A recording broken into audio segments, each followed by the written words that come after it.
The year-end holidays are almost upon us, and it's got me thinking about food. Specifically, the food that certain Danmei characters would bring if you invited them to a potluck party or something. This isn't an exhaustive list, otherwise we'd be here until next Thanksgiving, so if your favorite Danmei dish didn't get mentioned, please add them in the comments. Spoilers ahead for the following novels. Our first guest is Yan Xiaohan from Golden Terrace. We know that Yan Xiaohan is the leader of the Emperor's Fei Luong Guard and also has a large household staff, so this guy is used to ordering people around to do things for him.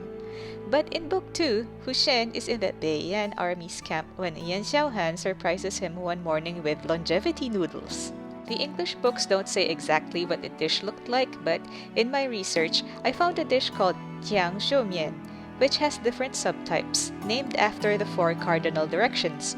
Maybe Yan Xiaohan made the longevity turtle noodles, which represents the north, because Fu Shen is a general of the Beiyan cavalry which guards the northern borders.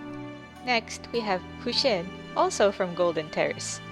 Not to be outdone by his wife, Fu Shen is able to make one specific food which may or may not sound alien, depending on where you are in the world: salted duck eggs. During my searches, the term I came across often was Yan Zhi Xian Yadan. When Yan Xiaohan mentions Fu Shen's hobby to the Emperor in Book 1, the Emperor is very surprised that Fu Shen would bother to make such things, since Fu Shen is the son of a noble family. Salted duck eggs are used widely in Asian cooking, and the flavor is so popular that it's also used for potato chips. Next on my list is Wei Wuxian from Grandmaster of Demonic Cultivation. I was trying to remember if Wei Wuxian from魔道祖师could cook or not, and actually he can, sort of.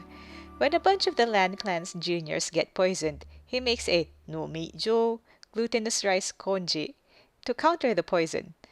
But it's not just any congee, he makes a very spicy one. The juniors do survive, so I guess it worked. The next guest chef is Chu Wanning from The Husky and His White Cat Shizun. Yu Hang Elder has many talents, but in Book 1 of Arha in English, cooking does not seem to be one of them. When Chu Wanning gets assigned to Mangpo Hall, which is basically the school cafeteria of Sishang Peak, he cooks a tofu and cabbage stew, which I'm guessing would look something like a Qingcai Xiao tofu, maybe? Nobody eats it, except for his 3 disciples, who end up with food poisoning. There is one dish, however, that he is very good at making. In Book 3, we learn that, spoiler alert, Zhou Wanning has been making those chili oil wontons that Moran likes so much. Based on conversations from Book 2, we know that Moran and Xue Meng live in Sichuan province, which is famous for spicy food. The wontons Zhu Wanning made are probably a version of Hong You Qiao Xiu, red oil wontons, which are apparently popular in Sichuan. According to my references, Qiao Xiu is a dialectal word, compared to Huntun, which is the more common translation for wontons. Anyway, speaking of Moran, we know from Book 1 that before Moran entered Sishang Peak, he worked in the kitchen of the House of Drunken Jade. Okay, so what can he cook?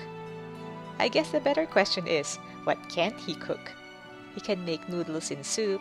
He made tangyuan in Book 4 to welcome Chu Wanning back.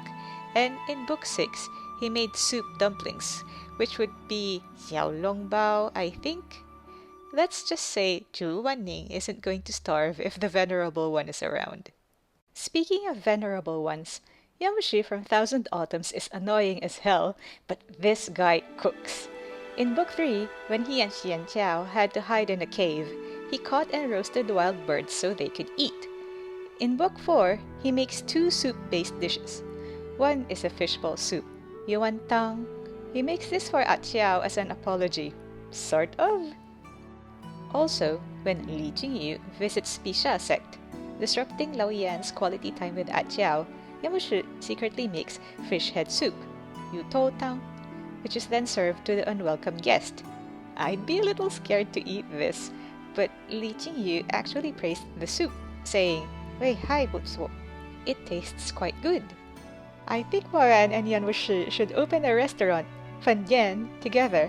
I think it would be really popular and there'd be a long line outside, and not just because the people cooking are very good looking. Last but not least, let's talk about Taisi Dianxia's cooking skills, or lack thereof. He got it from his mother, apparently. May she rest in peace. We know from Book 3 that he managed to make a stew that even Zhirong refused to eat. In Book 4, the meatballs he made knocked out Chuan Yizhen, who is a very strong boy.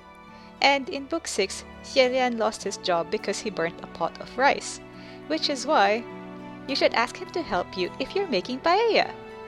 Let me explain. Paella is one of Spanish cuisine's most recognizable dishes. While there are endless discussions about which ingredients make a true paella, what a lot of sources seem to agree on is that a great paella has socarat, a layer of crispy burnt rice at the bottom of the pan. I had a Spanish boss at one of my workplaces, and he said the socarat was the best part of the dish. Some foodies even go as far as to say that if a restaurant serves you paella with a soggy bottom, you shouldn't eat there ever again. Burnt rice can be a good thing sometimes. So, if your holiday menu has noodle dishes, get Muan or Yan Xiaohan to help you. If you're roasting a turkey or a chicken, ask Lao Yan. If you happen to be making paella, let Xie Yan in the kitchen. If you feel like breaking tradition, sprinkle some salted duck eggs made by Fuxian on top. Unless you're cooking wontons, make sure Zhu Wanning stays out of the kitchen, and if anyone gets poisoned, Wei Wuxian's congee might help. This is not actual medical advice, by the way. If you have a medical emergency, call 911 or have one of your guests tinggong you to the nearest emergency room. I really enjoyed doing research for this video, even if it made me a little hungry. I hope you found it entertaining. This festive season, I hope you are surrounded by family, friends, and good food. Happy holidays!